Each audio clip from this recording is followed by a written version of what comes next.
एक बार फिर से आप सभी का स्वागत है योग और स्वास्थ्य पर आधारित हमारे इस बेहद खास कार्यक्रम स्वस्थ विचार में। मैं हूं आपके साथ आपका साथी विकास। दर्शकों, ये कार्यक्रम में हम आज के इस कार्यक्रम में और रोज़ाना अलग अलग रोगों के बारे में चर्चा करते हैं या किसी तरीके के जो प्रकृति ने हमें औषधियाँ दी हैं उनके बारे में आपको जानकारी दी जाती है।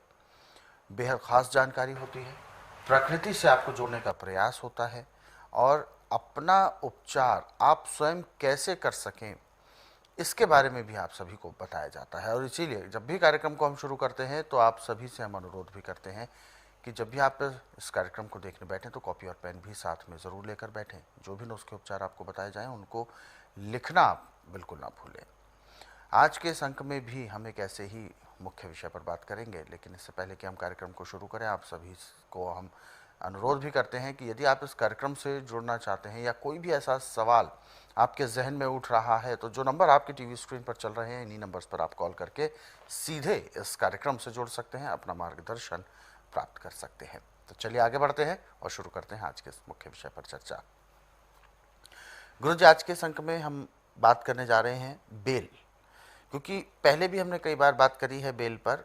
अलग अलग जितनी बार बात करते हैं आपसे जो भी जानकारी लेते हैं अथाह ज्ञान मिलता है।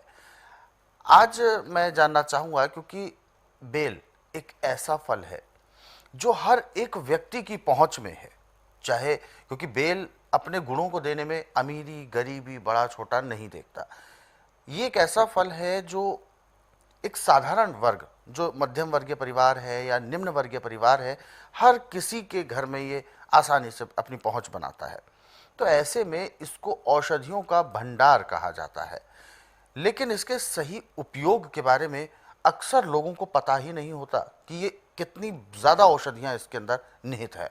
तो यही मैं आपसे जानना चाहूँगा कि किस तरीके से ऐसा कहते हैं बुजुर्ग हमारे कि ये औषधियों का भंडार है और हर वर्ग के लिए है, ये इसका पीछे कारण क्या है? देखिए, निर्घंटों में साफ लिखा है कि बेल गरीबों का, रोगों का निवारण का सबसे बड़ा केंद्र है। अच्छा। अब गरीब ज़्यादा तला फला तो खाता नहीं, नॉर्मल खाना खाता है, और पेट जाम हो जाए तो डॉक्टरों के पास जाके उसके पास इतना पैसा नहीं होता कि वो उपचार करा सकते। तो गरीबों के लिए मुफ्त का उपहार है और सौदेल्य है। बेर चाहे कच्चा मिले चाहे पक्का मिले, इसका शरबत बना के उसको पिला दो जिसका पेट बिल्कुल जाम हो चुका, और उस शरबत पिलाने के 1.5-2 घंटे बाद पेट खुल जाता है। अब जैसे कईयों को पेशाब रुक जाता है, गदूद हो जाते हैं, तो पेशाब करने में बहुत तकलीफ होती है, तो बेल पेशाब को भी खोल देता है। और जिसके पित्ते में या गुर्दे में या ब्लैडर में पत्थरी पैदा हो जाए उसको भी गला देता है। ये बेल के अंदर का गुण है। और एक इसकी सबसे बड़ी विशेषता यह है कि जिसका हमेशा ब्लड होमोग्लोब कम रहता है, जैसे मर्द का 16 होता है औरत का 14 होता है, तो इसको भी ये पूरा करता है। ये भी इसके अंदर गुण है, क्योंकि लीवर से जाके ये, जैसे एक पुलिस वाला चोर से 4 डंडे लगा के सारा उगला लेता है कि मैंने कर्म किया, जो ना किया उसमें भी हाँ कर देता, तो लीवर हर एक चीज़ पचाने के लिए मजबूर हो जाता है बेल के आगे। जब लीवर पचाते तो पैंक्री इंसुलिन बनाती है, पैंक्री इंसुलिन बनाती है तो पित्ते में तेजाब नहीं बढ़ता, पित्ते में तेजाब नहीं बढ़ेगा तो रोग कहाँ से आएगा। अब जो गुर्दे में गया उसने साफ करके खून तिल्ली को दिया, तिल्ली ने स्वीकार करके दिल को दिया, दिल को ऑक्सीजन पूरी मिली फेफड़ों से। अब खून के अंदर, शरीर के अंदर खून का प्रभाव पूरा हो गया, बीमारी कहाँ से आएगी? बीमारी तभी आएगी जब आपका खून गाढ़ा होगा। खून गाढ़ा होता है जब लीवर काम नहीं करता, पैंक्री इंसुलिन बनाती, पित्त में तेजाब बढ़ता, खून गाढ़ा हो गया। जब खून गाढ़ा हो गया तो उसको तिली स्वीकार नहीं करेगी, वो टट्टी के द्वारा बाहर फेंक देगी। अब पुराना खून अंदर घूमता रहेगा, वो गाढ़ा होगा, फिर आपको हार्ट अटैक भी होगा, किडनी भी खराब होगी, गठिया भी होगा, नजला जुकाम भी होगा, माइग्रेन भी होगी, ब्रेन हेमरेज भी होगा। सब बीमारियां तो खून इसके ऊपर हैं। यदि आपका खून शुद्ध है तो आपको बीमारी कोई नहीं। खून को साफ करने के लिए बेल अमृत के समान है। जब लीवर पूरा काम करेगा, पैंक्री इंसुलिन पूरी बना रही है, तो संसार में ऐसी कोई चीज है नहीं जो पचा ना सके। ये दो काम पूरा कर रहे हैं। आप लक्कड़ पत्थर जो मर्जी खाएं, सब आपको हाजम होगा, परंतु जब आपका लीवर पूरा स्वस्थ होगा।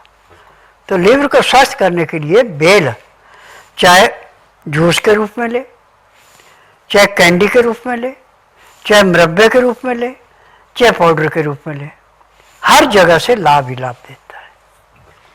तो जैसे कि गुरुजी आपने बताया बेल के बारे में, ये इतनी इसमें औषधि तत्व होते हैं और ये हर चीज़ को पचा सकता है, तो क्यों ना बेल को भोजन के रूप में ही खाया जाए?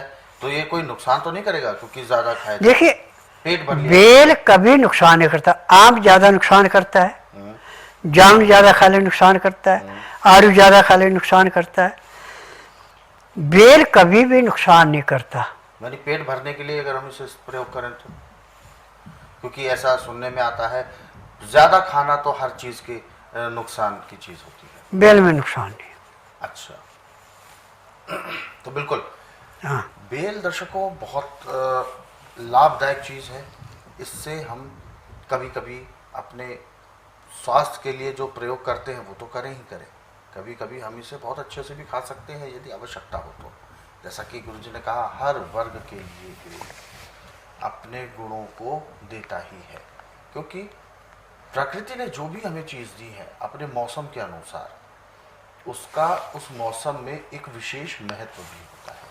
तो इसीलिए बेल को आप जब मौसम आता है तब तो प्रयोग करेंगे तो लाभ देगा ही देगा, लेकिन उसके अलावा भी आप कैसे प्रयोग कर सकते हैं, उसको आप सुरक्षित कैसे रख सकते हैं, वो भी आपको गुरुजी ने समझाया है। ऐसे बहुत सारे नुस्खे हैं, बहुत सारे उपचार हैं, अलग अलग रोगों के बारे में, अलग अलग फलों के बारे में, सब्जियों के बारे में यदि आप विस्तार से पढ़ना चाहते हैं तो 10 किताबों का पूरा सेट आप अपने घर पर मंगवा सकते हैं। स्वस्थ विचार पुस्तकें, जिन्हें गुरुजी ने अपने कई वर्षों के अध्ययन और अनुभव के बाद तैयार किया है, तो ये पुस्तकें आप अपने घर पर आसानी से मंगवा सकते हैं। बस इसके लिए आपको हेल्पलाइन नंबर्स पर कॉल करना होगा, लेकिन कॉल करने का समय है दिन के समय में, यानी सुबह 10 बजे से शाम 5 बजे के बीच। नंबर आपकी टीवी स्क्रीन पर है। और दर्शकों, यदि आप इस कार्यक्रम से अभी जुड़ना चाहते हैं तो बिल्कुल हमें आप कॉल कर सकते हैं, या आप हमें व्हाट्सएप के जरिए अपना मैसेज भी भेज सकते हैं। व्हाट्सएप मैसेज में लिखें आप अपना नाम, उम्र, कहाँ से बात कर रहे हैं और पूरा सवाल।